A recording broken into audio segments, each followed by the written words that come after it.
Politics. We're talking, as we have for the last couple of weeks, with candidates for mayor of Nashville. Today our guest is David Fox.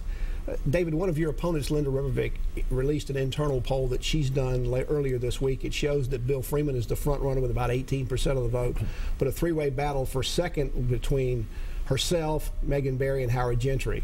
It had you at a distant fifth at 6%. Do you think that poll's accurate?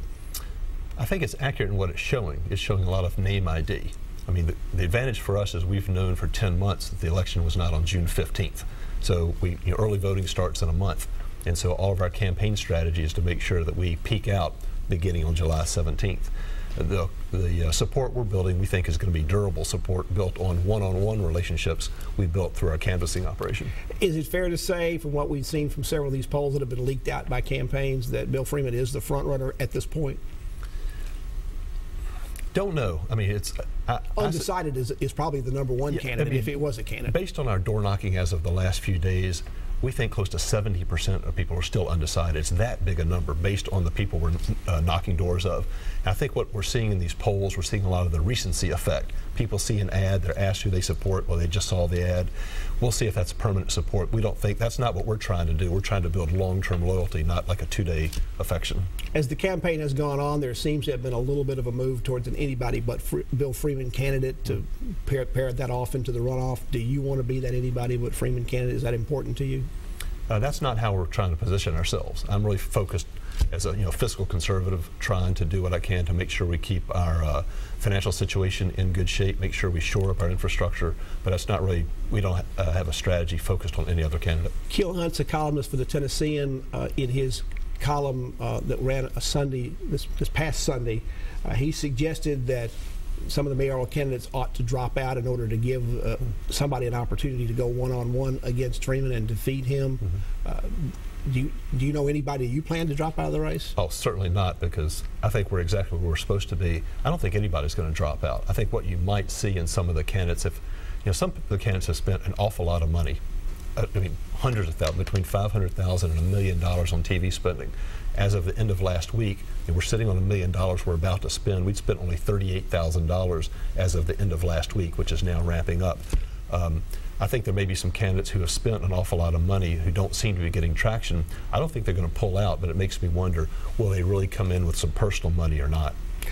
Education has obviously been a major topic given your background. Sure. You say your goal is to make Nashville the best educated city in the South by 2025. That'd be after your 2 terms as mayor would be over. Right.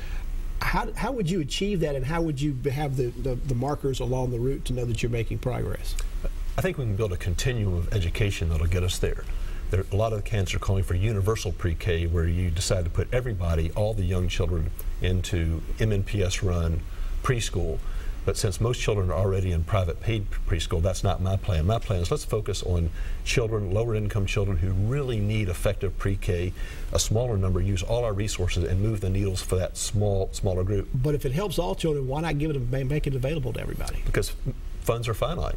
Yeah, we could, if for some reason we decide we want to provide pre-K for all children in Nashville. Well, the schools director that you helped get into the job out there thinks it's a good idea. He wants universal pre-K for everybody. Sure, and there are a lot of people who do. But my view is, if we end up paying for all that, we're taking money from another purpose it's being used for. My view is the problem is we have a manageable number of lower income children who desperately need it.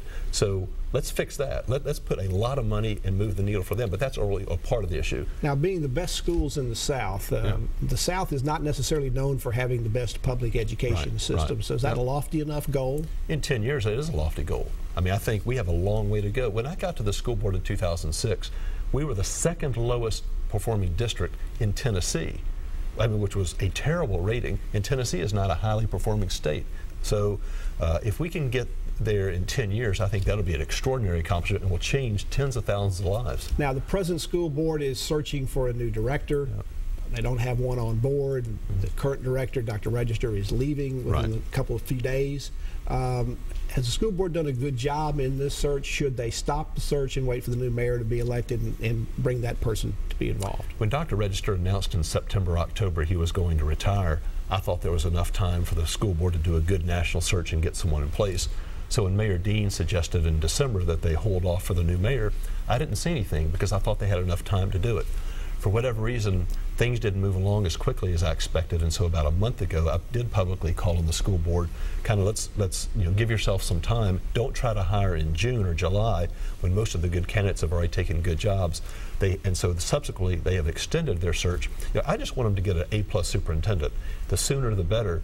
I didn't want them working under an artificial time pressure they were putting on themselves so that they would get somebody, but somebody who was really not up to snuff. David Fox is our guest. He's a candidate for mayor in the August election. Our conversation with him continues after you watch these messages.